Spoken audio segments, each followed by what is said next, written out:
अस्सलाम वालेकुम दोस्तों आज की मेरी वीडियो का टॉपिक है हलाल जानवर को ज़िबा क्यों किया जाता है और इसके पीछे क्या हिकमत है। दोस्तों इस्लाम एक मुकम्मल ज़ाबते हयात है। इस्लाम में किसी भी चीज़ के बारे में किसी भी हुक्म की कोई ना कोई हिकमत ज़रूर है। इस्लाम में जानवर को तकबीर पढ़कर ज़िबा करने का हुक्म दिया गया है।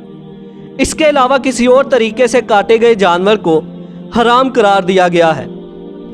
दोस्तों कुछ अरसे से जानवरों के सर को झटके के साथ काटे जाने का अमल मगरबी मुमालिक यहाँ तक कि भारत में भी इस्तेमाल किया जा रहा है। साइंसी तहकीक से ये बात साबित हो चुकी है कि इस्लामी तरीके से ज़िबा किए जाने वाले जानवर का गोश्त इंसान के लिए फ़ायदेमंद है। दोस्तों हलाल तरीके से ज़िबा करने वाले जानवर का सर तकबीर के बाद मुकम्मल जुदा नहीं किया जाता, बल्कि इस पर छुरी चलाकर शाहरग तक काटा जाता है और फिर इसका सांस निकलने तक इसे छोड़ दिया जाता है। इस अमल के नतीजे में जानवर का जिस्म आहिस्ता आहिस्ता ठंडा हो जाता है और जिस्म से सारा खून इसकी गर्दन के ज़रिए बाहर निकल जाता है।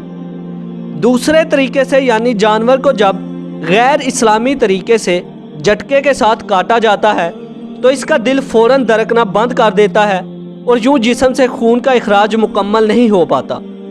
साइंसदानों का मानना है कि मुख्तलिफ़ किस्म की संगीन बीमारियां पैदा करने वाले जरासीमों और बैक्टीरिया की अफजाइश के लिए खून एक बेहतरीन चीज़ है, और जब जानवर के जिस्म से खून का इखराज नहीं हो पाता तो यह गोश्त को ही ख़राब कर देता है, और जब इंसान ऐसे गोश्त को खाते हैं तो बहुत सी बीमारियों का शिकार हो जाते हैं। दोस्तों अक्सर जानवरों को ज़िबा करने की मुखालफत में साइंसदान मछली की मिसाल देते हैं कि इसको भी तो बग़ैर ज़िबा किए इस्तेमाल किया जाता है, तो फिर बाकी जानवरों को क्यों नहीं।